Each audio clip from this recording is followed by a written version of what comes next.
आप लोगों से मैं हाथ जोड़ के मदद मांगने आया हूं कि आप लोग मेरी मदद करें, मुझे आशीर्वाद दें।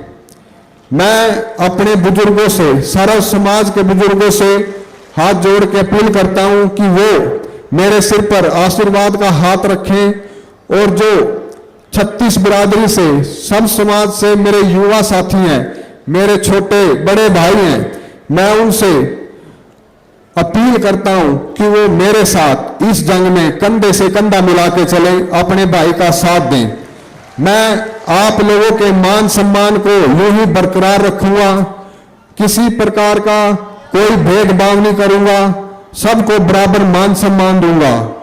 मेरे पिताजी श्री नरेंद्र राणा आप लोगों के बीच रहे हैं। 2019 में बसपा पार्टी से अकेले चुनाव लड़ा था, आप लोगों ने बहुत आशीर्वाद दिया, बहुत सहयोग दिया।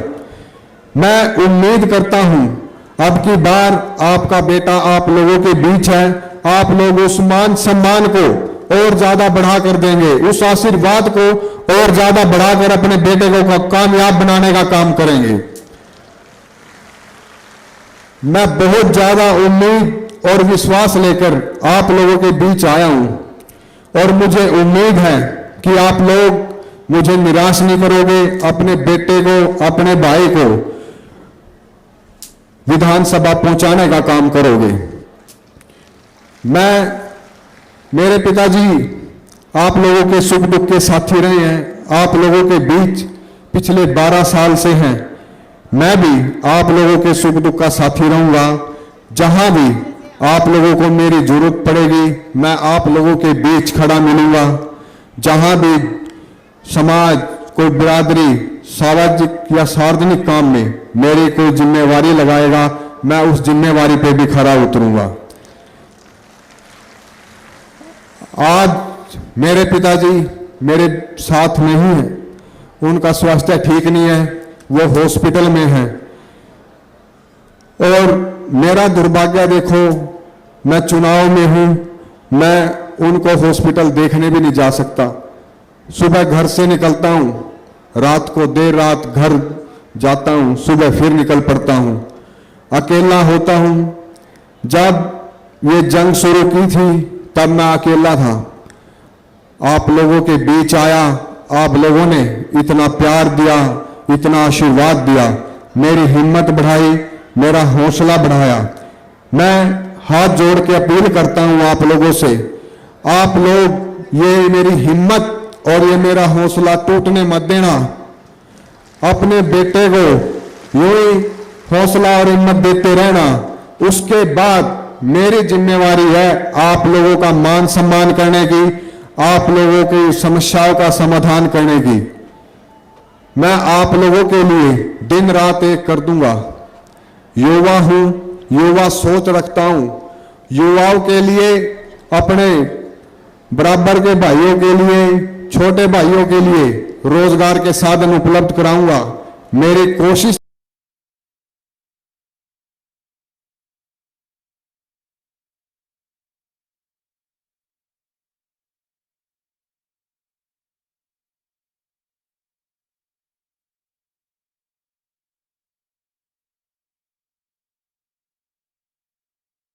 जात बरादरी नहीं पूछी, धर्म नहीं पूछा, जो भी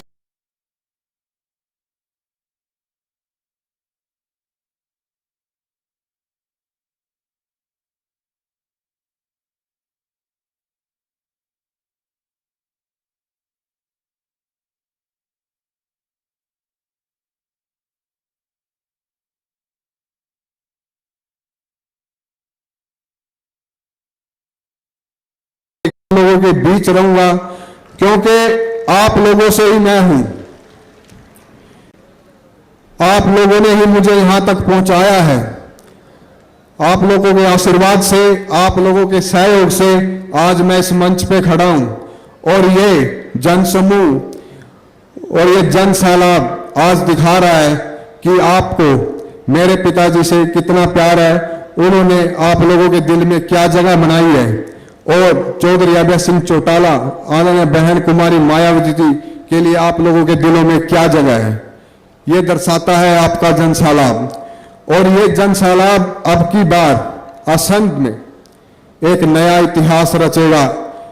असंध हलके का युवा, 36 बिरादरी का युवा एक नया इतिहास रचेगा अब की बार राजनीति में। आप लोगों से मैं एक मौका ही मांगने के लिए आया हूं और मदद मांगने के लिए आया हूं। मेरी आप सबसे प्रार्थना है, मेरे पिता मेरे साथ नहीं है, आज आप लोगों के बीच नहीं है, उनकी कमी है। मैं आप लोगों से हाथ जोड़ के अपील करता हूं कि आप लोग मेरे पिता का फर्ज निभा दो। उनकी कमी मत महसूस होने देना मुझे कि वो मेरे साथ नहीं है। आप लोग बहुत प्यार दे रहे हो, बहुत स्नेह दे रहे हो, इसको आप लोग ही बरकरार रखना। मैं भी आप लोगों के लिए ये बराबर मान सम्मान आपके लिए बरकरार रखूंगा। आप लोगों को कभी निराश नहीं करूंगा, आपके मान सम्मान में कोई कमी नहीं आने दूंगा। उम्मीदें मुझे भी हैं आप लोगों से, आप लोगों को मुझसे भी उम्मीदें होंगी। मैं कोशिश करूंगा आप लोगों की उम्मीदों पे खरा उतरने की, और मेरी कोशिश रहेगी अब की बार इस असंध हलके का नक्शा बदल के रखूंगा मैं। आप लोगों ने बहुत से विधायक बनाए हैं, सब पार्टियों को आजमा के देख लिया आप लोगों ने। एक मौका अपने बेटे को, अपने भाई को दे के देखो। इस असंध हलके का विकास मैं करके दिखाऊंगा। मैं गारंटी लेता हूं कि विकास कैसे होता है और करके दिखाऊंगा। विकास तो करना ही है, साथ में युवाओं को साथ लेके चलूंगा हर तरह से, जहां भी इन्हें मेरी जरूरत पड़ेगी, क्योंकि ये देश का भविष्य है।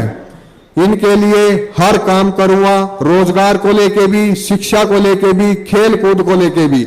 मेरी पहल रहेगी कि इस असंध हलके का युवा पूरे हरियाणा में और पूरे देश में नाम चमका के रखेगा कि हाँ भाई हरियाणा से असंध हलका है, उस गांव से है, गांव तक का नाम चमकेगा अब की बार। मैं आप लोगों के लिए दिन रात एक करूंगा, पूरी मेहनत करूंगा, पूरी लगन से करूंगा, पूरी शिद्दत से करूंगा।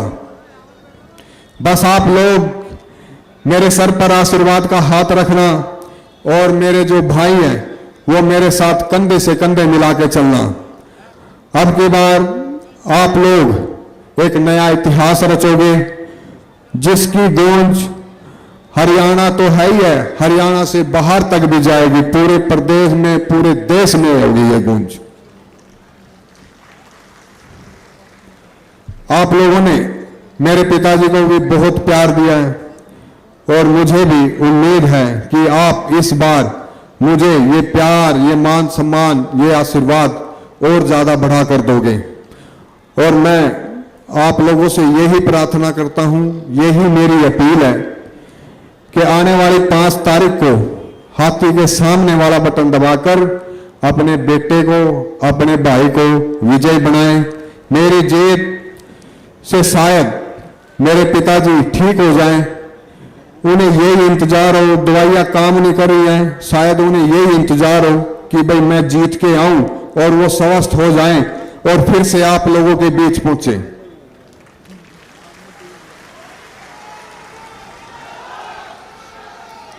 आप लोग बस मेरी ये मदद कर दो, दुआओं से ज्यादा शायद आप लोगों की दुआएं काम आ जाएं।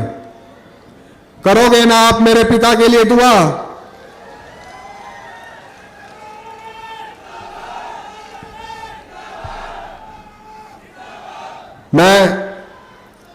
मेरा दुर्भाग्य है ये, और मैं परमात्मा से प्रार्थना करता हूं कि ऐसा किसी भी बेटे, किसी बच्चे का दुर्भाग्य ना हो कि उसका बाप हॉस्पिटल में हो और वो उससे मिलने को भी तरसे।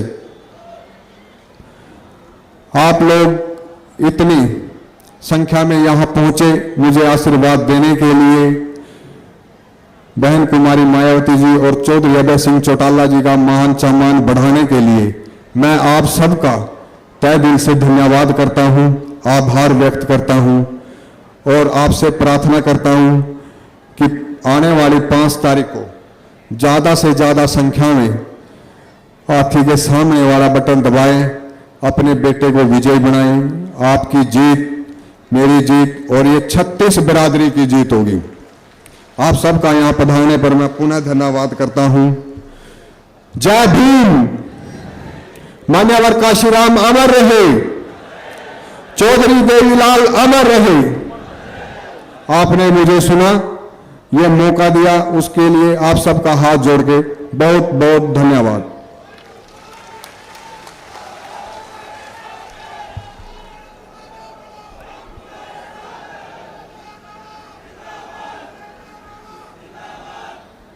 कितने भावुक शब्दों में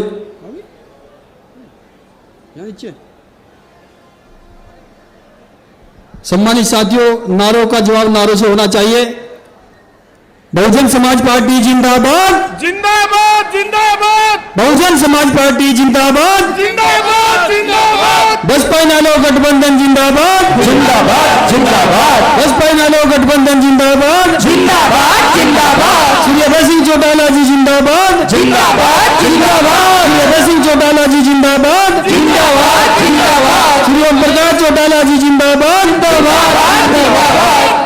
बहन कुमारी महतो जी जिंदाबाद, जिंदाबाद जिंदाबाद बहन कुमारी महतो जी जिंदाबाद, जिंदाबाद जिंदाबाद आकाश आनंद जी जिंदाबाद, जिंदाबाद जिंदाबाद श्री आकाश आनंद जी जिंदाबाद, जिंदाबाद जिंदाबाद बहन कुमारी महतो जी जिंदाबाद, जिंदाबाद जिंदाबाद बाबा साहब भीमराव अम्बेडकर जी अमर रहे, अमर रहे अमर रहे बाबा साहब भीमराव अम्बेडकर जी अमर रहे, अमर रहे अमर रहे मान्यवर साहब श्री काशीराम जी अमर रहे, अमर रहे अमर रहे मान्यवर साहब श्री काशीराम जी अमर रहे, अमर रहे अमर रहे चौधरी देवीलाल जी अमर रहे, अमर रहे अमर रहे चौधरी देवीलाल जी अमर रहे, अमर रहे अमर रहे बहन कुमारी महतो जी जिंदाबाद, जिंदाबाद जिंदाबाद बहन कुमारी महतो जी जिंदाबाद, जिंदाबाद जिंदाबाद श्री अभय सिंह चौटाला जी जिंदाबाद, जिंदाबाद जिंदाबाद श्री ओम प्रकाश चौटाला जी जिंदाबाद। जिंदाबाद जिंदाबाद बहन जी आप आगे बढ़ो, हम आपके साथ हैं, बहन जी आप संघर्ष करो,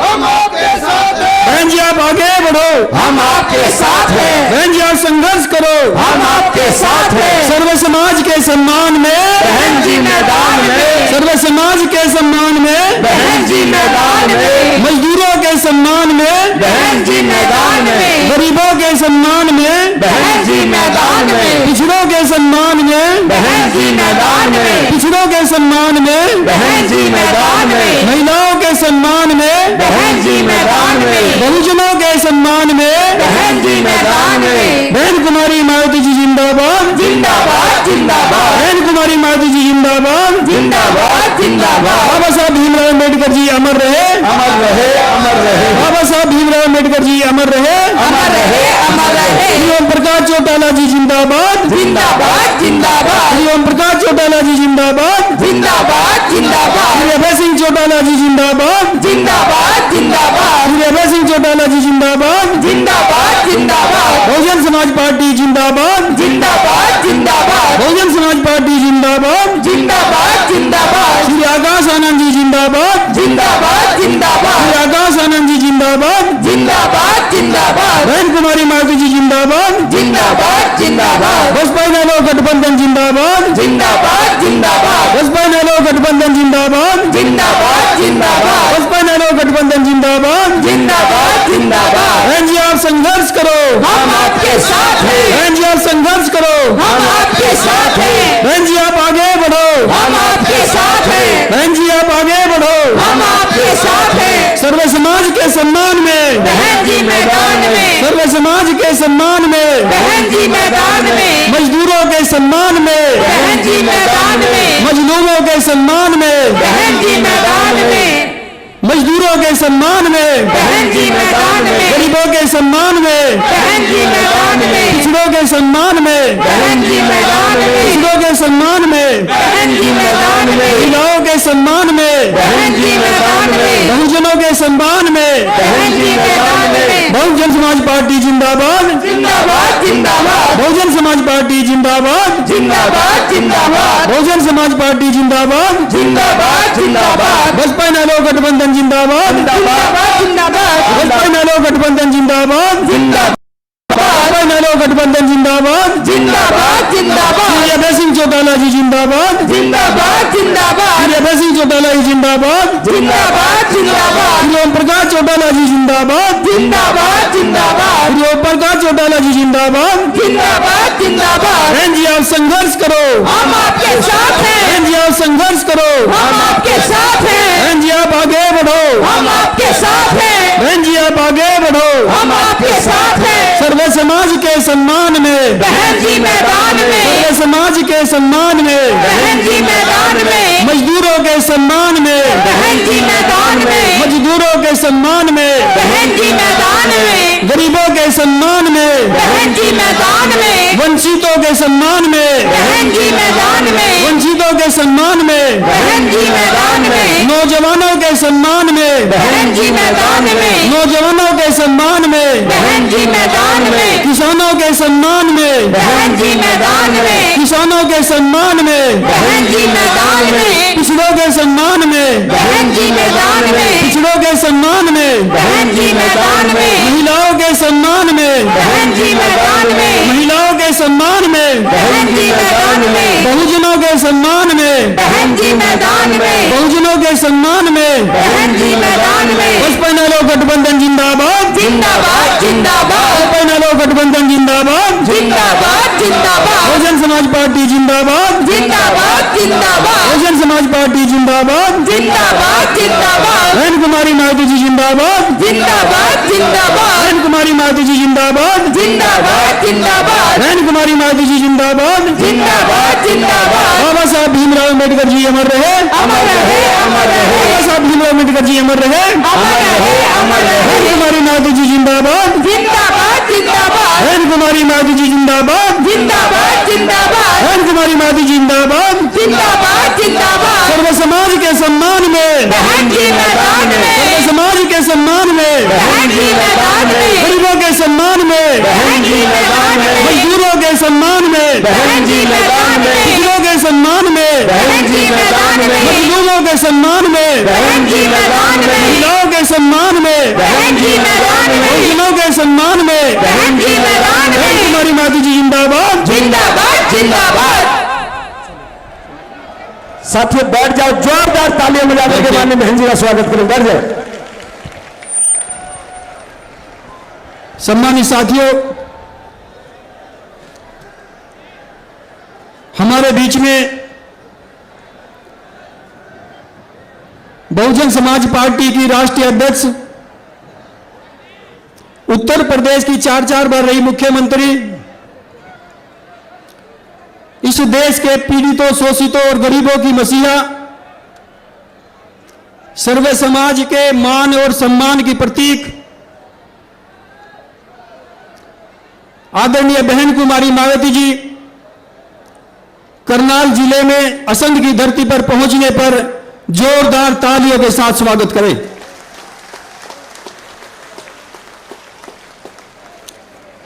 इसी क्रम में हमारे बीच में गठबंधन के दोनों नेता आदरणीय बहन कुमारी मायावती जी, आदरणीय श्री ओम प्रकाश चौटाला जी के आशीर्वाद प्राप्त करके गठबंधन के होने वाले सीएम श्री अभय सिंह चौटाला जी इस मंच पर पहुंच चुके हैं। उनके लिए भी जोरदार तालियों से स्वागत करें। इसी क्रम में आदरणीय बहन जी का आशीर्वाद प्राप्त करके आदरणीय बहन कुमारी मायावती जी के घोषित उत्तराधिकारी श्री आकाश आनंद जी मंच पर पहुंच चुके हैं। उनके लिए भी जोरदार तालियों से स्वागत करें। सम्मानित साथियों, अब मैं इस असम विधानसभा के प्रत्याशी गोपाल सिंह राणा जी से आग्रह करूंगा कि आदरणीय बहन कुमारी मायावती जी को मुकुट देकर सम्मानित करने का काम करें श्री गोपाल सिंह राणा जी।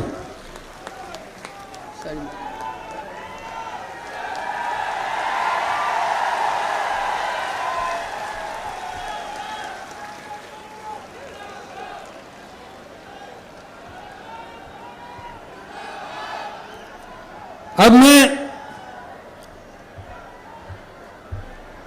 बहुजन समाज पार्टी के महासचिव राम कुमार सालवन जी से आग्रह करूंगा कि श्री अभय सिंह चौटाला जी को मुकुट देकर सम्मानित करने का काम करें श्री राम कुमार सालवन जी। उल्टा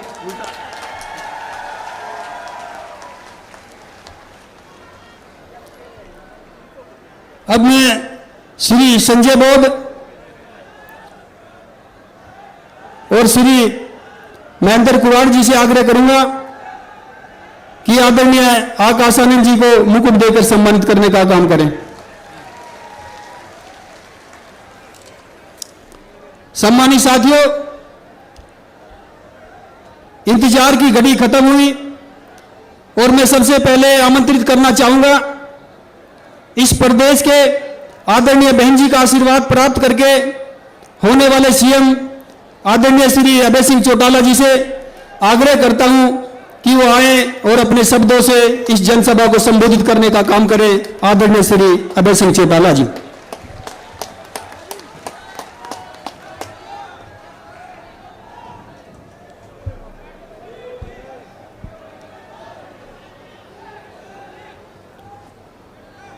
बहुत ही मान और सम्मान के योग बहुजन समाज पार्टी की राष्ट्रीय अध्यक्ष, उत्तर प्रदेश की 4 बार रही मुख्यमंत्री, आज असंध की चुनावी जनसभा में मुख्य अतिथि के रूप में आई बहन कुमारी मायावती जी, बहुजन समाज पार्टी के राष्ट्रीय कोऑर्डिनेटर श्री आकाश आनंद जी, बहुजन समाज पार्टी के हरियाणा, पंजाब और चंडीगढ़ के प्रभारी श्री रणधीर बेनीवाल जी, मंच पे मेरे साथ बैठे हुए दोनों पार्टियों के नेतागण, असंध विधानसभा क्षेत्र से संयुक्त उम्मीदवार गोपाल राणा जी,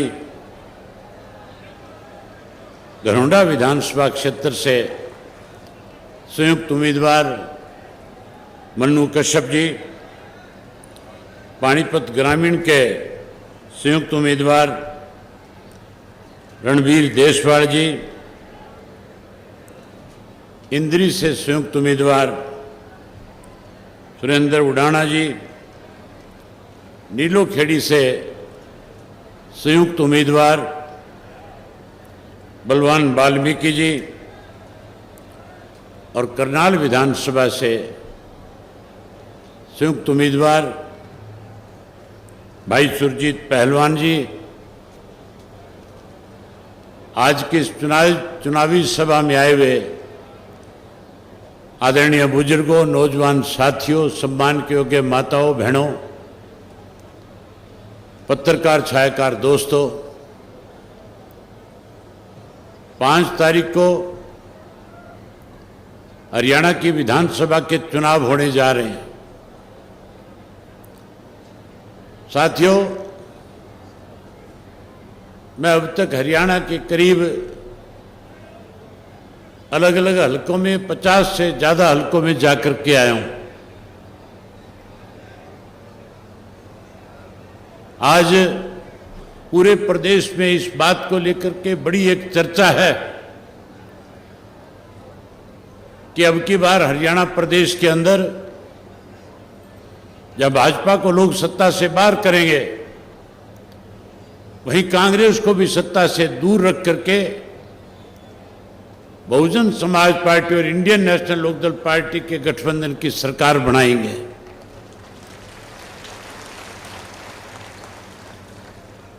आपकी आज की इस भीड़ को देख करके मैं प्रेस के लोगों से ये बात खुल करके कह सकता हूं कि असंध विधानसभा क्षेत्र की सीट भी बहुजन समाज पार्टी और इंडियन नेशनल लोकदल पार्टी का संयुक्त उम्मीदवार गोपाल राणा बड़े भारी बहुमत के साथ जीतने का काम करेंगे। साथियों, हरियाणा के लोगों ने 10 साल पहले कांग्रेस का राज देखा। कांग्रेस के राज से दुखी और परेशान होकर के कहीं भारतीय जनता पार्टी को सत्ता सौंपने का काम किया और भारतीय जनता पार्टी ने पिछले 10 वर्ष में इस किस्म के हालात प्रदेश के कर दिए कि आज हर वर्ग के लोग दुखी है, परेशान है, आज बदलाव चाहते हैं। इस 10 वर्ष में भारतीय जनता पार्टी की कैसी कार्य प्रणाली रही, अगर मैं विस्तार से उसकी चर्चा करूंगा तो साथियों बहुत लंबा समय लग जाएगा। इस 10 वर्ष में अनेक वायदे भारतीय जनता पार्टी ने सत्ता में आने से पहले किए थे। मोदी जी वायदा करते थे, कहते थे कांग्रेस के राज में जो धन लूट करके विदेश के बैंकों में कांग्रेस के लोगों ने जमा कराया, हम उस काले धन को वापस लाएंगे और दावा करते थे कि हर व्यक्ति के खाते में 15-15 लाख रुपए जमा करा देंगे। किसान के साथ वायदा किया था कि एमएसपी का कानून बनाएंगे। वायदा किया था स्वामीनाथन की रिपोर्ट लागू करेंगे, आपकी फसल के दाम 2 गुना करेंगे। वायदा किया था पढ़े लिखे नौजवान के साथ 2 करोड़ को हर वर्ष रोजगार देंगे। वायदा किया था इन माताओं और बहनों के साथ कि गैस का कनेक्शन और गैस का सिलेंडर आपके घर में मुफ्त में पहुंचा देंगे, महंगाई कम कर देंगे, रोक लगा देंगे। लेकिन साथियों 10 वर्ष बीत गए। मैं हरियाणा प्रदेश के तकरीबन हर गांव में जाकर के आया हूं। मैंने खुल के लोगों से ये पूछा कि मोदी जी के वायदे के मुताबिक आपको 15 लाख मिलना चाहिए था, कोई पैसा आपके खाते में आया? लोगों का जवाब ना में था। असंध विधानसभा क्षेत्र के गांव-गांव से आप आए हुए हो। मैं आपसे पूछना चाहता हूं, आपके किसी के खाते में कोई एक नया पैसा मोदी के वायदे के मुताबिक आपके खाते में आया कि नहीं आया? कोई पैसा नहीं आया। जहां कोई वायदा पूरा नहीं किया, वहां प्रदेश और देश के अंदर महंगाई बढ़ा दी। आज हरियाणा प्रदेश की हालत ऐसी है कि जहां महंगाई बढ़ी हुई है वहां भ्रष्टाचार चरम सीमा पे है, कानून व्यवस्था खत्म है और उसके साथ साथ पढ़े लिखे नौजवान के लिए कोई रोजगार नहीं है। बेरोजगारी में आज हरियाणा प्रदेश देश में नंबर 1 पे है। वहीं उसके साथ हमारा प्रदेश कहीं दूध दही के लिए जाना जाता था, आज नशे में भी नंबर 1 पे पहुंचा दिया इस भाजपा की सरकार ने। नशा बढ़ गया, अपराध बढ़ गए। आज साथियों नौजवान को रोजगार नहीं, इसलिए नौजवान जो है खास करके आपका करनाल जिला, कुरुक्षेत्र जिला, यमुनानगर और कैथल जिला, इन जिलों में तो मैं यात्रा के दौरान जब गांव में गया था, बड़ी हैरानी होती थी सुनकर के कि हमारे गांव में 18 साल से लेकर के 40 वर्ष का कोई भी नौजवान जो है आज अपने घर में गांव में नहीं है।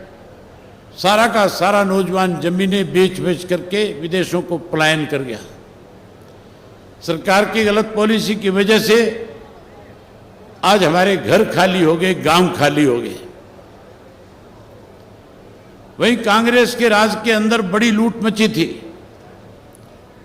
भूपेंद्र सिंह हुड्डा के राज में हरियाणा प्रदेश के लोगों के साथ बड़ा भेदभाव किया गया था। चाहे कोई नौकरी निकलती थी, चाहे कोई रोजगार के साधन उपलब्ध कराने की बात थी, और चाहे साथियों कहीं कोई छोटा मोटा विकास का मामला था। हैरानी की बात है, उस 10 साल के राज में ये सारी चीजें रोहतक जिले तक सिमट करके रह जाती थी, उसकी सीमा से बाहर नहीं निकलती थी। एक समय चौधरी ओम प्रकाश चौटाला जी प्रदेश के मुख्यमंत्री थे। जब चौटाला साहब मुख्यमंत्री थे, सरकार आपके द्वार कार्यक्रम के तहत हरियाणा प्रदेश का पूरे प्रदेश के लोगों के साथ बिना भेदभाव किए सम्मान विकास कराने का काम किया था।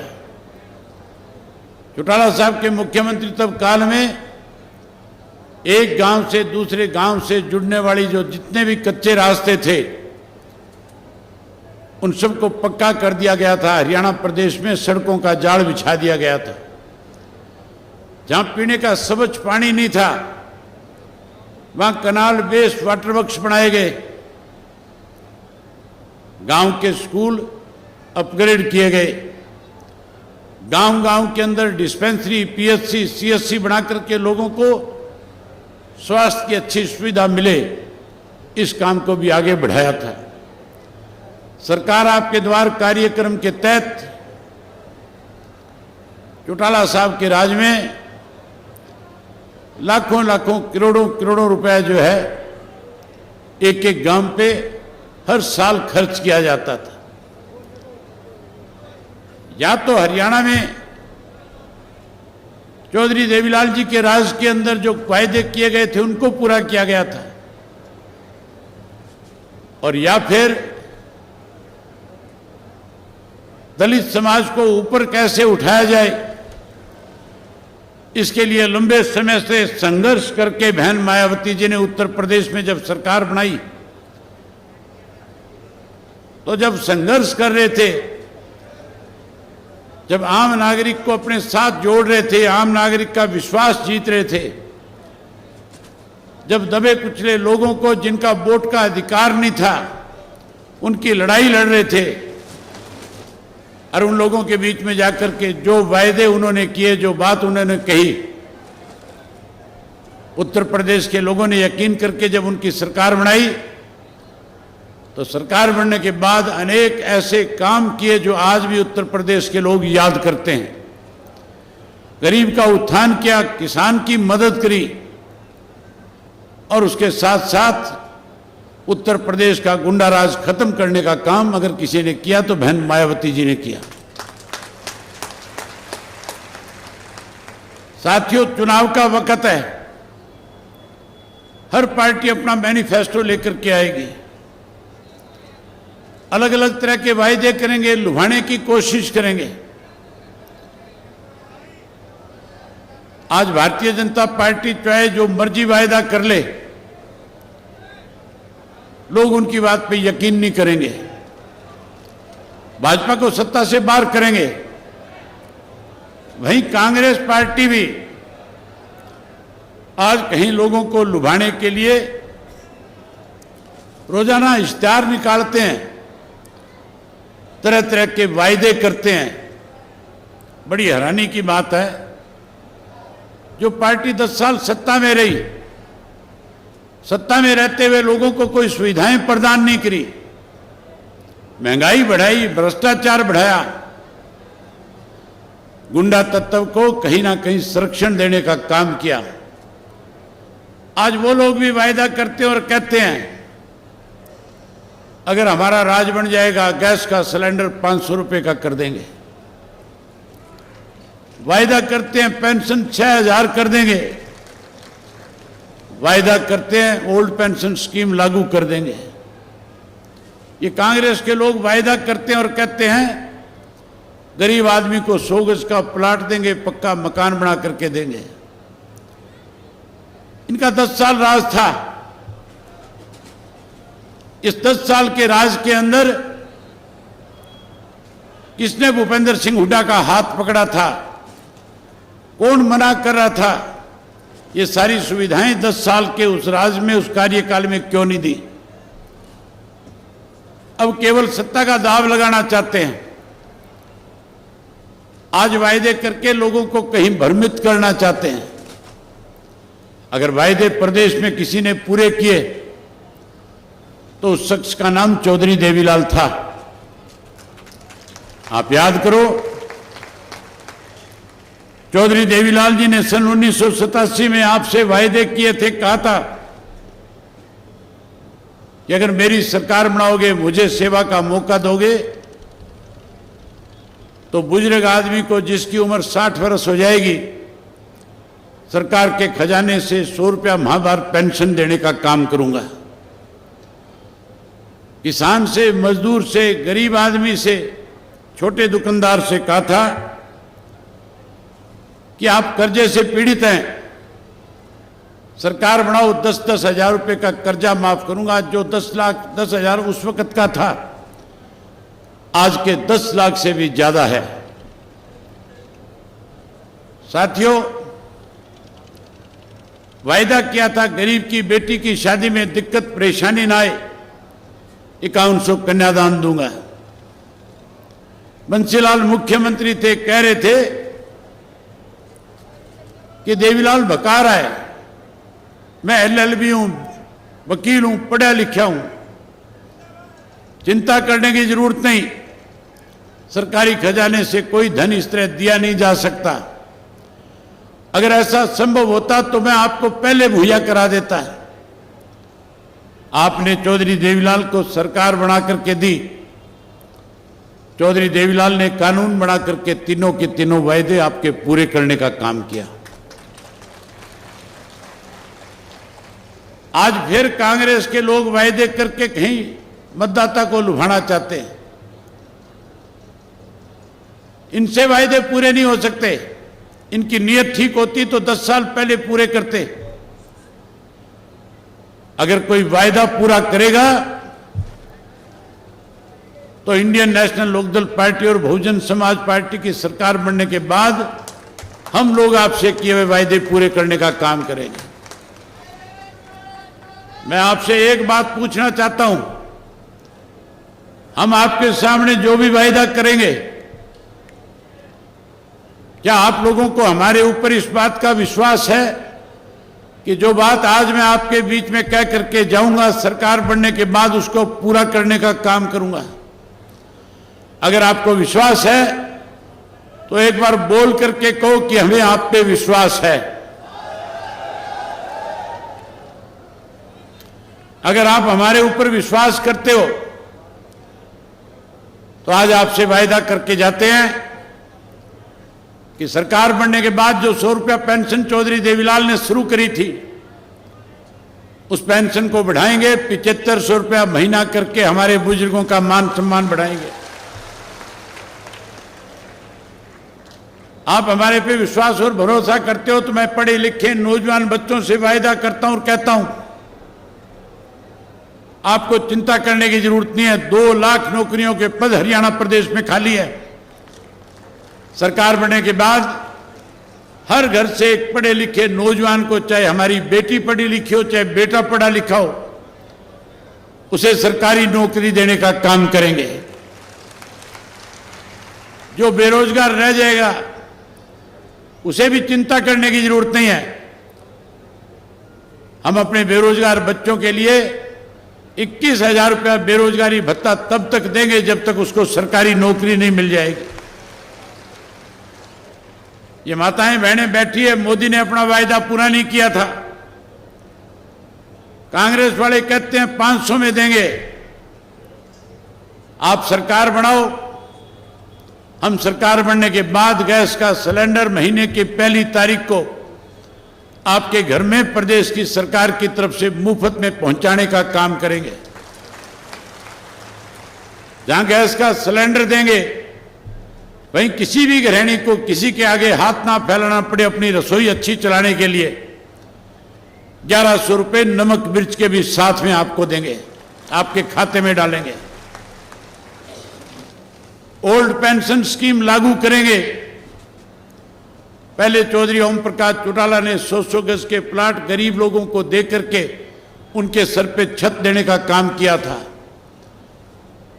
हम नए सिरे से 100 गज का प्लाट देंगे और उसके साथ चौधरी देवीलाल आवास योजना के तहत 2 पक्के मकान भी बना करके उनको छत देने का काम करेंगे। ओल्ड पेंशन स्कीम लागू करेंगे और उसके साथ साथ हरियाणा प्रदेश के हर गांव में पीने का स्वच्छ पानी हो, कनाल वेस्ट वाटर देंगे और मुफ्त में आपको पानी मुहैया कराने का काम करेंगे। जहां पानी मुफ्त देंगे वहीं साथियों बिजली के बिल बहुत आते हैं। बिजली महंगी है कि नहीं है? बिजली के बिल ज्यादा आते हैं कि नहीं आते हैं? आप चिंता मत करो, राज बनाओ। ये सारे मीटर पड़वा करके मनोहर लाल खट्टर के घर के दरवाजे पे टंगवा दूंगा।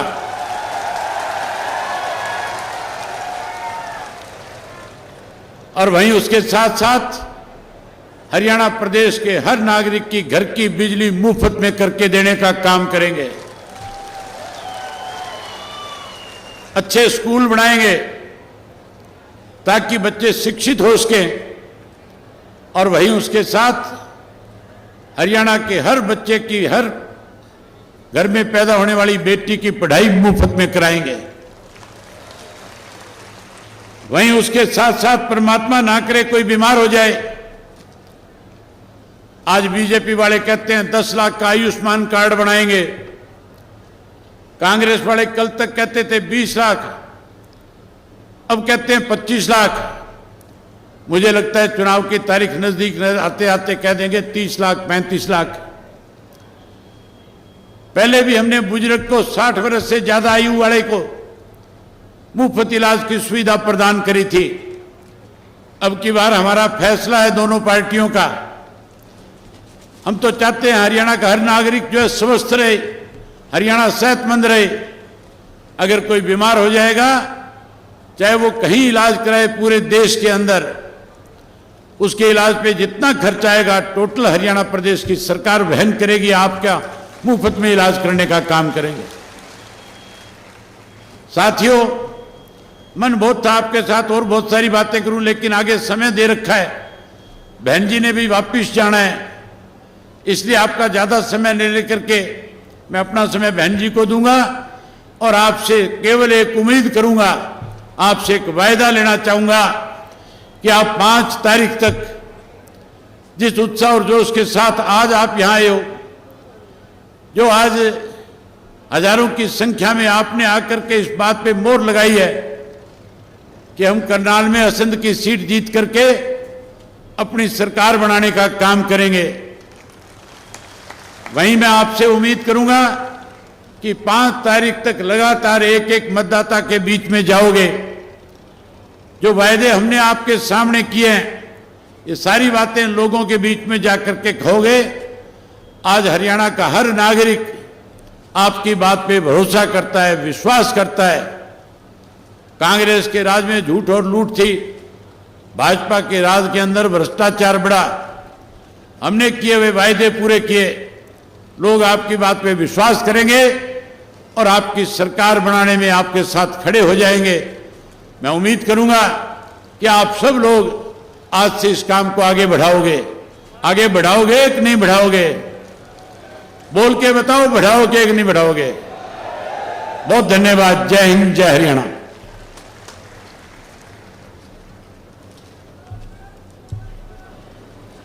सम्मानित साथियों, अब मैं इस जनसभा के मुख्य अतिथि के रूप में आई बहुजन समाज पार्टी की राष्ट्रीय अध्यक्ष, उत्तर प्रदेश की 4 बार रही मुख्यमंत्री, इस देश के पीड़ितों, शोषितों, गरीबों की मसीहा, सर्वे समाज के मान और सम्मान के प्रतीक आदरणीय बहन कुमारी माइती जी को निवेदन पूर्वक आग्रह करता हूं कि आए और जिस सभा को संबोधित करने का काम करें। सम्मानित साथियों, बड़ी गंभीरता से सुनना एक एक शब्द को। बहन जी का एक एक शब्द मूल्यवान है। बड़ी गंभीरता से सुनना। कोई भी व्यक्ति बहन जी के भाषण खत्म होने से पहले कुर्सी नहीं छोड़ेगा। शांति से सुनना, गंभीरता से मन साथ।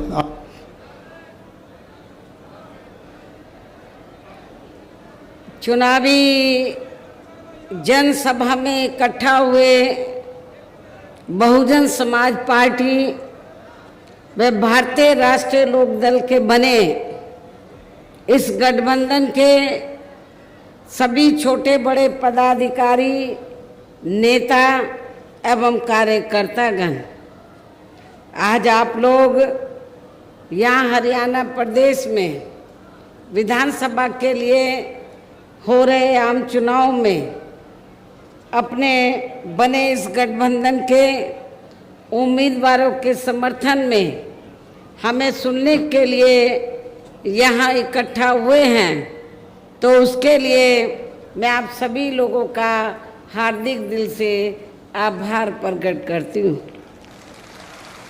जिनको कामयाब बनाने के लिए भारतीय राष्ट्रीय लोकदल के वरिष्ठ राष्ट्रीय महासचिव श्री अभय सिंह चौटाला जी व इनके सभी साथीगण तथा बीएसपी के भी नेशनल कोऑर्डिनेटर श्री आकाश आनंद व यहाँ के संयोजक श्री रणधीर बेनीवाल और इनके भी सभी साथीगण पूरे जी जान से लगे हैं। और अब मैं आप लोगों का ध्यान यहाँ हरियाणा प्रदेश में विधानसभा के लिए हो रहे आम चुनाव में अपने इस बने गठबंधन की सरकार बनाने को लेकर कुछ जरूरी बातों की तरफ दिलाना चाहती हूँ। और इस संबंध में हमारी पार्टी का ये कहना है कि अपने देश को आज़ाद हुए और भारतीय संविधान को भी लागू हुए अब वर्षों बीत चुके हैं, और इस लंबी अवधि में केंद्र व आपके हरियाणा प्रदेश में भी विभिन्न विरोधी पार्टियों की सरकारें रही हैं। लेकिन दुख की बात यह है कि इस दौरान आपके हरियाणा प्रदेश में भी यहाँ विरोधी पार्टियों की रही सरकारों में सर्व समाज में से खासकर दलितों, आदिवासियों, पिछड़े वर्गों, मुस्लिम व अन्य धार्मिक अल्पसंख्यकों के साथ साथ गरीबों, मजदूरों, किसानों, व्यापारियों एवं अन्य मेहनतकश लोगों का भी पूर्ण रूप से विकास व उत्थान आदि नहीं हो सका है। जिनकी सरकारों की गलत नीतियों एवं गलत कार्य प्रणाली आदि को अभी ने और ज़्यादा आजमाने की ज़रूरत नहीं है।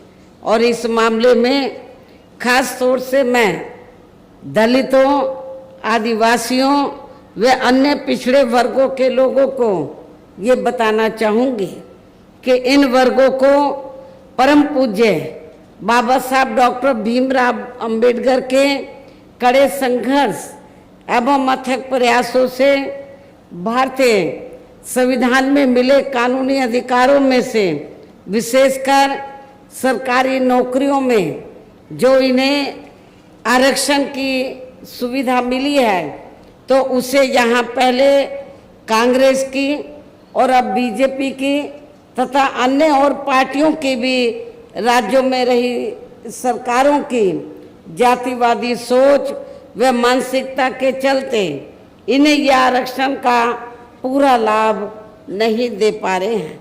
और अब तो इनके इस आरक्षण को ये पार्टियां मान्य कोर्ट की आड़ में इसे प्रभावहीन बनाने में व ख़त्म करने की भी पूरी कोशिश में लगी हुई हैं।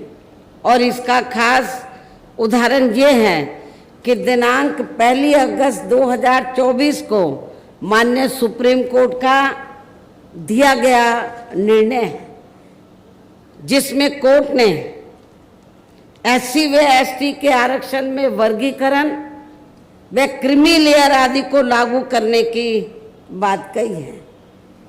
यानी कि आरक्षण में से आरक्षण, पहले एससी एसटी वर्गों के लोगों को जो आरक्षण दिया हुआ था तो वो उनको पूरा मिलता था, भरा तो नहीं जाता था कोटा, लेकिन उसमें कोई वर्गीकरण नहीं था। उसमें कोई अब क्या है, माननीय सुप्रीम कोर्ट ने क्या जजमेंट दिया है कि जो आरक्षण आप लोगों को मिला एससी एसटी वर्गों के लोगों को, तो उसमें भी वर्गीकरण किया जाएगा, उसको भी बांट दिया जाएगा। पहले एससी एसटी में क्रीमी लेयर आदि लागू नहीं थी, वो भी लागू कर दी। और सुप्रीम कोर्ट ने जो ये जजमेंट दिया, अब होगा क्या कि एससी एसटी का जो आरक्षण है इसको वर्गीकृत कर दिया, इसको बांट दिया कि जो एससी एसटी में इसको 2-3 हिस्सों में बांट दिया। लेकिन पहले ऐसा नहीं था। पहले मान लीजिए जिन लोगों को आरक्षण मिल रहा है और उनमें से जो लोग इसके योग्य नहीं हैं, तो उन्हीं वर्गों में से आरक्षण दिया जाता था। लेकिन अब ये वर्गीकरण करके ये लोग क्या करेंगे कि जो योग्य नहीं होंगे तो उनको पहले एससी में ही जो मजबूत जातियां थी उनको मिल जाता था। अब ये धीरे से चुपके से अब ये करेंगे क्या, सामान्य वर्गों के लोगों को उनका ये आरक्षण दे देंगे। और ये जो व्यवस्था की गई है, माननीय सुप्रीम कोर्ट ने जो व्यवस्था की है, तो इस व्यवस्था में सेंटर की ओर से, सेंटर में किसकी सरकार है, भारतीय जनता पार्टी की। भारतीय जनता पार्टी का जो सरकारी वकील उधर खड़ा हुआ, उसने सुप्रीम कोर्ट के इस फैसले का स्वागत किया, कहा कि हम सहमत हैं, इससे हम सहमत हैं। कांग्रेस के भी वकील खड़े हुए, उन्होंने कहा कि हम इससे सहमत हैं। और ये एससी एसटी में जो आरक्षण में पहले वर्गीकरण नहीं था, अब उसमें वर्गीकरण कर दिया। अब आपको बहुत, और इनको जो एससी एसटी की जातियां हैं तो वर्गीकरण करके इनको आपस में लड़ाने का काम किया है। और ये जो पार्टियां क्या कर रही हैं, लड़ाने का काम कैसे कि फूट डालो और राज करो। अभी तक एससी एसटी एक प्लेटफार्म पे रहता था, लेकिन इसकी आड़ में इनको बांट के फूट डालो। कुछ जो वोट कुछ वोट बीएसपी ले जाए और कुछ वोट वो दूसरी पार्टियां ले जाए, इनको बांट के रखो। जिनको ये कह रहे हैं कि वर्गीकरण करके हम फायदा पहुंचा रहे हैं, तो उनका ये वोट ले जाएंगे, जबकि इससे कोई फायदा होने वाला नहीं है। धीरे पर्दे के पीछे इसका ज़्यादातर लाभ जनरल लोगों को ही मिल जाएगा। और एक दिन ऐसा आ जाएगा कि आपका ये आरक्षण प्रभावहीन बन जाएगा, ना के बराबर रह जाएगा, खत्म हो जाएगा। और यदि इन वर्गों के आरक्षण के मामले में केंद्र की वर्तमान भाजपा सरकार की भी नीति व नीयत साफ होती, तो फिर ये सरकार माननीय सुप्रीम कोर्ट के आरक्षण को लेकर आए इस निर्णय को बिना कोई देरी किए हुए उसे निष्प्रभावी बनाने व पूर्व की स्थिति में लाने के लिए संसद का विशेष सत्र बुलाकर फिर संवैधानिक संशोधन विधेयक जरूर लाती और उसे विपक्ष को साथ में लेकर पास भी जरूर कराती। और इतना ही नहीं, बल्कि इसके लिए कांग्रेस व इनके इंडिया गठबंधन ने अभी तक भी केंद्र सरकार पर कोई दबाव नहीं बनाया है। और ऐसा करना तो बहुत दूर की बात रही, बल्कि इन्होंने माननीय सुप्रीम कोर्ट के इस निर्णय पर अभी तक कुछ भी खुलकर नहीं बोला है। ना बीजेपी ने, ना कांग्रेस ने, ना अन्य पार्टियों ने कुछ भी खुलकर नहीं बोला है। और इस मामले में केंद्र की भाजपा सरकार व अधिकांश सभी विरोधी पार्टियां अभी तक भी चुप्पी साधे हुए हैं। यहाँ मैं ये भी बता देना चाहती हूँ कि माननीय कोर्ट ने एससी एसटी आरक्षण में वर्गीकरण करने व क्रीमी लेयर को भी लागू करने का ये कार्य जो पहले संसद के पास था, राष्ट्रपति जी के पास था, उनसे वापस लेकर तो एससी एसटी के आरक्षण में वर्गीकरण करने व क्रीमी लेयर को भी लागू करने का ये कार्य अब राज्य सरकारों के ऊपर छोड़ दिया है। जो पहले राज्य सरकारों के पास नहीं था, संसद के पास था, राष्ट्रपति जी के पास था, ये राज्य सरकारों के ऊपर छोड़ दिया है। जो राज्य सरकारें हैं, जिस भी पार्टी की सरकार बनेगी तो उस पार्टी की सरकार फिर अपने हिसाब से इसका पूरा राजनीतिक फायदा भी उठाएगी। साथ ही इसकी आड़ में इन वर्गों को बांटकर इन्हें आपस में भी लड़ाएगी। अर्थात अब ये पार्टियां फूट डालो व राज करो की नीति का भरपूर फायदा उठाएंगी। जबकि संविधान के मुताबिक कि जाति को एससी व एसटी की सूची में शामिल करना है या नहीं करना है, तो इसका ये अधिकार अभी तक, जैसा कि मैंने आप लोगों को बताया, ये केवल संसद व माननीय राष्ट्रपति जी को ही दिया हुआ था, जिसे 1 अगस्त 2024 को माननीय सुप्रीम कोर्ट के आए निर्णय के जरिए इसे अब वापस लेकर सीधे ही राज्य सरकारों को दे दिया गया है, जिससे अब इन वर्गों के साथ काफी नाइंसाफी होगी। अर्थात इनका अब यह आरक्षण ना के बराबर ही रह जाएगा। और अब तो कांग्रेस के श्री राहुल गांधी ने भी विदेश में जाकर इनके सभी आरक्षण को आगे वक्त आने पर खत्म करने का भी ऐलान कर दिया है। इसलिए इन वर्गों के लोगों को बाबा साहब डॉक्टर भीमराव अंबेडकर द्वारा जो इन्हें आरक्षण का ये संवैधानिक अधिकार मिला है, तो इसे बचाने के लिए अब यहाँ हरियाणा प्रदेश में हो रहे विधानसभा चुनाव में इन वर्गों को, ऐसी सभी आरक्षण विरोधी पार्टियों को अपना कतई भी वोट नहीं देना है।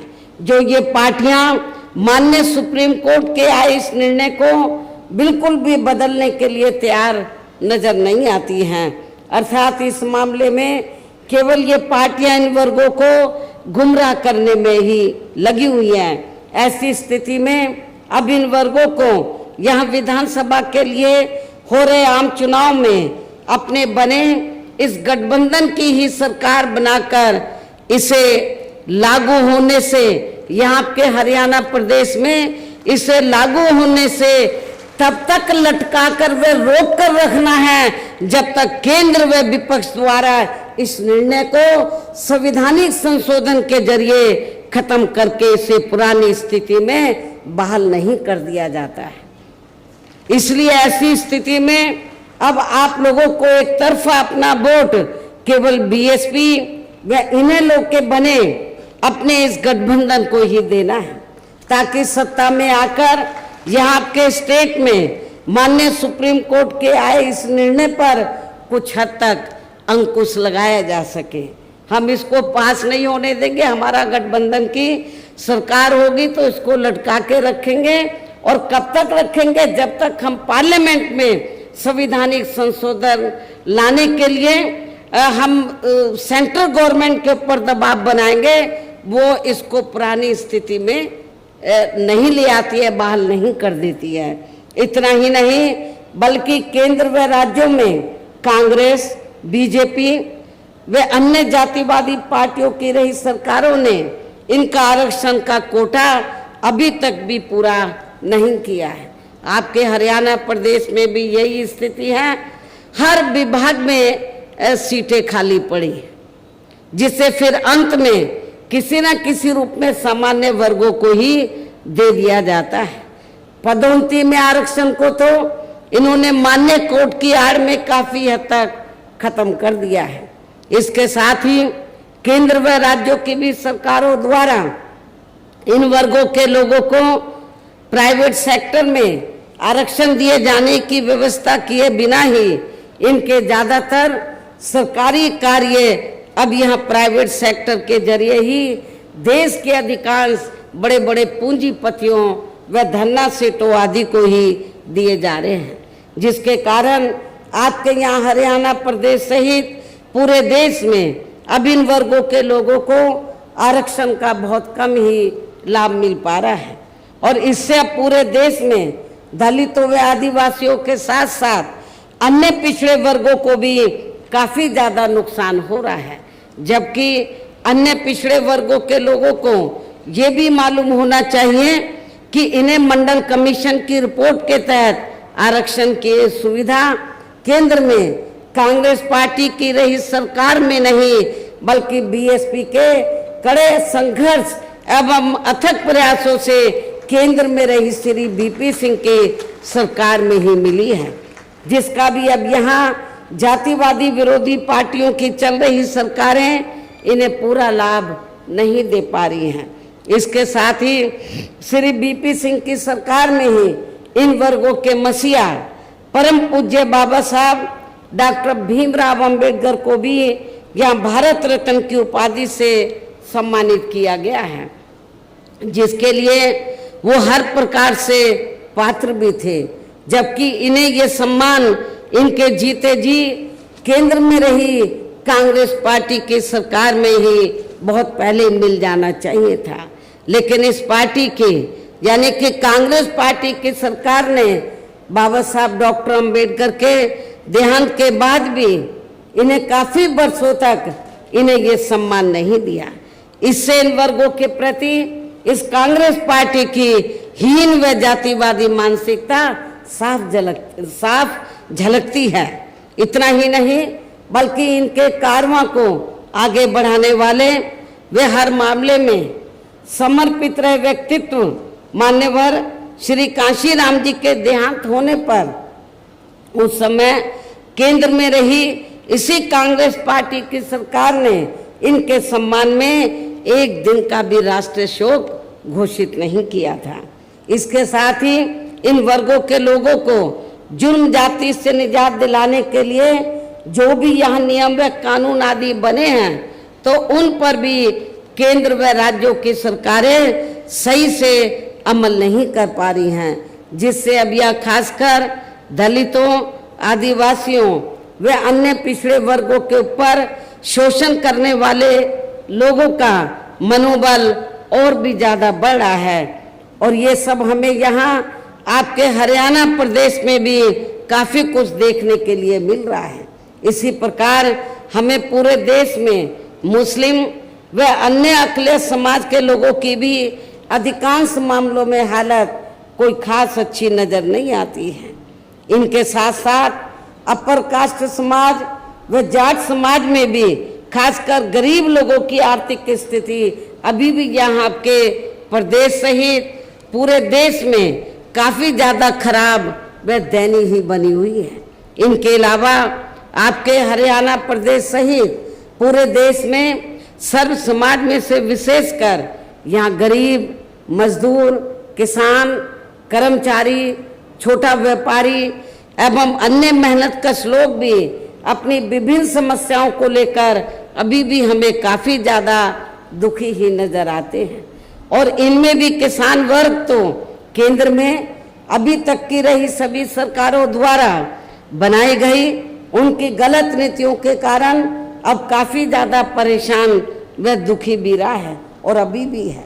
लेकिन इन सब की मुख्य वजह हमारी पार्टी केंद्र में वे आपके हरियाणा प्रदेश में भी यहाँ अब तक की रही अधिकांश विरोधी पार्टियों की सरकारों की गरीब व किसान विरोधी तथा इनकी जातिवादी, पूंजीवादी व संकीर्ण मानसिकता के तहत बनाई गई उनकी गलत नीतियों एवं गलत कार्य प्रणाली को ही काफ़ी हद तक जिम्मेवार मानकर चलती है। और इस मामले में खासकर इनकी गलत आर्थिक नीतियों के वजह से ही आए दिन यहाँ पूरे देश में गरीबी, बेरोजगारी व महंगाई आदि भी काफ़ी ज़्यादा बढ़ रही है, जिससे आम जनता काफ़ी ज़्यादा परेशान व दुखी भी है। इसके साथ साथ अभी भी अपने देश में भ्रष्टाचार हर स्तर पर काफ़ी ज़्यादा फैला हुआ है, जिससे आपका खुद का अपना हरियाणा प्रदेश भी अछूता नहीं रहा है। और इन सब का मुख्य कारण हमारी पार्टी आज़ादी के बाद से लेकर अभी तक केंद्र व देश के अधिकांश राज्यों में तथा आपके खुद के अपने हरियाणा प्रदेश में भी ज़्यादातर सत्ता यहाँ खासकर पूंजीवादी पार्टियों के हाथों में ही आने को मानकर चलती है, जिसके कारण ही अब पूरे देश में वे आपके खुद के अपने प्रदेश में भी अभी भी हमें यहाँ सर्व समाज के लोग अधिकांश मामलों में काफ़ी ज़्यादा दुखी व परेशान ही नज़र आते हैं, जबकि पूरे देश में बहुजन समाज पार्टी ही अकेली एक ऐसी पार्टी है जो विरोधी पार्टियों की तरह देश के बड़े बड़े पूंजीपतियों व धन्ना सेठों की आर्थिक मदद से नहीं बल्कि अपनी पार्टी के ही आम कार्यकर्ताओं की आर्थिक मदद से चुनाव लड़कर यहाँ केंद्र व राज्यों की भी सत्ता में आना चाहती है, ताकि हमारी पार्टी सत्ता में आने के बाद फिर बिना किसी दबाव के वे आज़ाद होकर सर्व समाज के लोगों की सभी समस्याओं का समाधान करके उन्हें हर मामले में वे हर स्तर पर यहाँ खुशहाल बना सके। और इसी आधार पर चलकर ही आबादी के हिसाब से देश के सबसे बड़े प्रदेश उत्तर प्रदेश में 4 बार हमारी पार्टी ने अपने नेतृत्व में वहाँ सरकार भी बनाई है और हमने अपनी सभी चारों रही सरकारों में अपनी पार्टी की विचारधारा एवं सिद्धांतों के तहत चलकर वैसे तो वहाँ सर्व समाज के हितों का पूरा ध्यान रखा है, लेकिन सभी मामलों में प्राथमिकता पहले हमने वहाँ सर्व समाज में से विशेषकर उन दलितों, आदिवासियों, पिछड़े वर्गों, मुस्लिम व अन्य अक़लियतों को तथा गरीब एवं असहाय लोगों को ही दिया है, जिनकी वहाँ हर मामले में व हर स्तर पर सभी विरोधी पार्टियों की रही सरकारों में उनकी हीन, जातिवादी, संकीर्ण व पूंजीवादी सोच होने के कारण काफ़ी ज़्यादा उपेक्षा की गई है। इसके साथ साथ हमने उत्तर प्रदेश में गरीब एवं बेरोजगार लोगों को दूसरी पार्टियों की रही सरकारों की तरह मामूली सा बेरोजगारी भत्ता न देकर उन्हें बड़ी तादाद में सरकारी एवं गैर सरकारी क्षेत्रों में स्थायी रोजगार भी उपलब्ध कराए हैं। इसके साथ ही गरीब भूमिहीन लोगों को खेती करने के लिए उन्हें फ्री सरकारी जमीन भी दी है तथा गरीब आवासहीनों को जिनके पास रहने के लिए अपने पक्के मकान नहीं थे उन्हें उनके हमने 2-2 कमरों के पक्के मकान सरकार की ओर से फ्री में बना के दिए और वहाँ पे जो उनकी और ज़रूरतें थी शिक्षा की, हॉस्पिटल की और भी जो ज़रूरतें थी रोज़मर्रा की उसका भी हमने वहाँ पर प्रबंध किया, जिससे वहाँ लाखों गरीब लोगों को काफ़ी फायदा पहुँचा है। शहरों व देहातों को भी विकसित किया गया। डॉक्टर अंबेडकर ग्राम विकास योजना के तहत बड़े पैमाने पर उत्तर प्रदेश में देहातों को विकसित किया गया। मान्यवर श्री कांशीराम जी शहरी समग्र विकास योजना के तहत शहरों को विकसित किया गया और उन बस्तियों पर विशेष ध्यान दिया, उन बस्तियों की तरफ जहां पर दलित वर्ग के लोग और पिछड़े वर्ग के लोग रहते थे। तो जो पहले सरकारें रही तो जहां पर दलित और पिछड़े वर्ग के लोग रहते थे उनका वो विकास नहीं करती थी। तो गांव में जाते ही मालूम पड़ जाता था ये दलितों की बस्ती है, ये पिछड़ों की बस्ती है। तो हमारी पार्टी की सरकार ने डॉक्टर अंबेडकर ग्राम विकास योजना के तहत उत्तर प्रदेश में तो देहातों को विकसित किया और जहां पर दलित अन्य पिछड़े वर्ग के लोग रहते थे उनको हर सुविधाओं से डेवलप किया, विकसित किया और उसका असर ये हुआ कि चाहे वो दलित वर्ग के लोग हों या अन्य समाज के लोग हों, अपर कास्ट के भी लोग हों, तो जब वो गरीब लोग अपने बेटी की शादी करते थे तो सबसे पहले प्राथमिकता वो डॉक्टर अंबेडकर गांव को देते थे कि हमारी लड़की को सभी सुविधाएं मिलेंगी।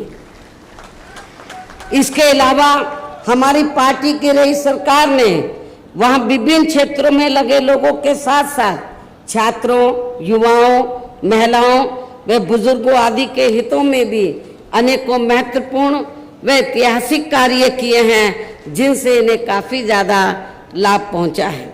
किसानों की भी अधिकांश समस्याओं का काफ़ी हद तक समाधान किया गया है तथा उनकी फसलों का भी उन्हें समय से उचित दाम दिया गया है।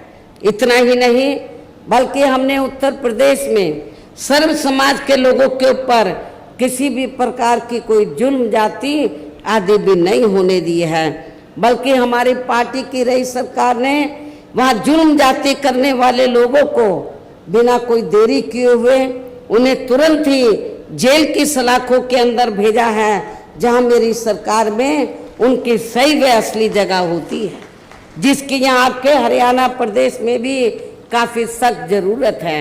इसके साथ ही हमारी पार्टी की रही सरकार ने अपने देश में दलित एवं अन्य पिछड़े वर्गों में समय समय पर जन्मे यहाँ अपने महान संतों, गुरुओं व महापुरुषों में भी खासकर महात्मा ज्योतिराव फूले, छत्रपति शाहू जी महाराज, श्री नारायण गुरु, बाबा साहब डॉक्टर भीमराव अंबेडकर एवं मान्यवर श्री कांशीराम जी आदि को भी विभिन्न रूपों में पहली बार वहाँ पूरा आदर सम्मान दिया है, जिन्हें विरोधी पार्टियों के लोग अभी तक भी आसानी से पचा नहीं पा रहे हैं।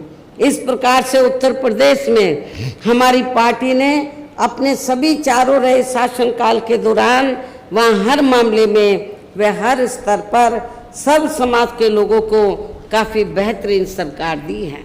और यदि आप लोग भी यहाँ अपने हरियाणा प्रदेश में गरीबों, किसानों व आम जनहित के तथा विशेषकर कमजोर एवं उपेक्षित वर्गों के हितों में ऐसे ही कार्य करना चाहते हैं, इसके साथ ही आपकी प्रदेश की जनहित से जुड़ी जो भी यहाँ स्थानीय समस्याएं हैं तो उन्हें भी आप दूर करना चाहते हैं, तो फिर आप लोगों को भी उत्तर प्रदेश की तरह ही यहाँ अपने हरियाणा प्रदेश में भी अपने इस बने गठबंधन की ही सर्वजन हिताय व सर्वजन सुखाय की नीतियों पर आधारित ही सरकार बनानी होगी, जिसके लिए अब आप लोगों को यहाँ अपने हरियाणा प्रदेश में विधानसभा के लिए हो रहे आम चुनाव में अपने गठबंधन का ही बेहतर रिजल्ट लाना होगा।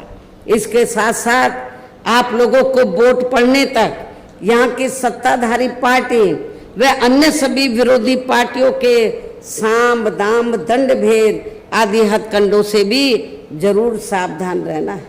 और इस मामले में खासकर आप लोगों को विरोधी पार्टियों के जारी किए गए उनके हवाई व प्रलोभन भरे चुनावी घोषणा पत्रों आदि के बहकावे में तो कतई नहीं आना है, जिन्हें ये पार्टियां सत्ता में आने के बाद अधिकांश अमल में नहीं लाती हैं, जिस पर से अब जनता का काफ़ी हद तक विश्वास ही उठ गया है। इसलिए हमारी पार्टी किसी भी चुनाव में अपना कोई भी चुनावी घोषणा पत्र आदि जारी नहीं करती है। वैसे भी हमारी पार्टी कहने में बहुत कम बल्कि कार्य करके दिखाने में ही ज़्यादा विश्वास रखती है, अर्थात जो कहती है तो उसे करके भी दिखाती है। और ये सब हमने उत्तर प्रदेश में बिना घोषणा पत्र के जारी किए हुए 4 बार सरकार बनाई, कोई घोषणा पत्र जारी नहीं किया था। उसके हम कब करते हैं? जब सरकार बन जाती है, फिर हम अपनी नीतियाँ बताते हैं कि हमारी सरकार की नीतियाँ क्या है। उससे पहले हम कोई हवाई बातें नहीं करते हैं। और अब संक्षेप में मेरा यही कहना है कि आप लोगों को अपने खुद के, अपने हरियाणा प्रदेश के भी हित में यहाँ बीएसपी व इन्हें लोग के बने अपने इस गठबंधन की ही सरकार बनाना बहुत ज़रूरी है। और अब आप लोगों को अपने इस गठबंधन के ही उम्मीदवारों को ज़्यादा से ज़्यादा कामयाब बनाना है, जिसके लिए बीएसपी के उम्मीदवारों को हाथी चुनाव चिन्ह के सामने वाले बटन को दबाकर तथा राष्ट्रीय लोकदल के उम्मीदवारों को चश्मा चुनाव चिन्ह के सामने वाले बटन को दबा के उन्हें जरूर जिताना है। असम से तो आपका नौजवान साथी खड़ा हुआ है। इनके पिता पहले पार्टी में बहुत सक्रिय रहे, अभी वो बीमार हैं, वो इसलिए उन्होंने बीएसपी को अपना बेटा समर्पित किया है कि ये बेटा मैं बीएसपी को दे रहा हूँ। नौजवान है, मेरी आप लोगों से पुरजोर अपील है कि आप इस नौजवान को जिताकर इनके मनोबल को जरूर बढ़ाएं। इनको राजनीति में कामयाब बनाने का काम आप लोगों का है। और भी यहाँ पर इस करनाल जिले में आसपास के जो विधानसभा की सीटें हैं, गठबंधन के और भी उम्मीदवार हैं, उनको भी आपको कामयाब बनाना है। इस प्रकार से आप लोगों को अपने बने इस गठबंधन की ही पूर्ण बहुमत की सरकार बनाना है। और सरकार बनने पर फिर गठबंधन की ओर से आपके हरियाणा प्रदेश का मुख्यमंत्री चौधरी अभय सिंह चौटाला जी को ही बनाया जाएगा, जिनको मेरे आशीर्वाद के साथ साथ इनके पिता चौधरी ओम प्रकाश सिंह चौटाला जी का भी पूरा आशीर्वाद प्राप्त है। वैसे स्वर्गीय चौधरी देवीलाल जी का भी हमेशा इन पर आशीर्वाद बना रहा है। इनके साथ साथ गठबंधन की ओर से बीएसपी का, ये जो हमारा गठबंधन है, इनके साथ साथ गठबंधन की ओर से बीएसपी का एक डिप्टी सीएम दलित वर्ग का तथा दूसरा डिप्टी सीएम अन्य पिछड़ा वर्ग या अपर कास्ट समाज में से ही बनाया जाएगा। और ये दोनों डिप्टी सीएम कौन होंगे, इसका फैसला इस चुनाव का नतीजा आने के बाद ही किया जाएगा। इन्हीं जरूरी बातों के साथ ही अब मैं आप सभी लोगों से अपने बने इस गठबंधन के अधिकांश उम्मीदवारों को जिताकर अपनी यहाँ गठबंधन की ही सरकार जरूर बनाना है। इस उम्मीद के साथ ही अब मैं केंद्र सरकार से देश में जातीय जनगणना कराने के लिए भी विशेष अनुरोध करती हूँ, जिसको पहले केंद्र में रही कांग्रेसी सरकार ने और अब वर्तमान में चल रही बीजेपी की सरकार ने भी इसे अभी तक भी लटका के रखा हुआ है, जो उचित नहीं है। इसके लिए भी इनसे विशेष आग्रह के साथ ही अब मैं अपनी बात यही समाप्त करती हूँ। धन्यवाद। जय भीम व जय भारत।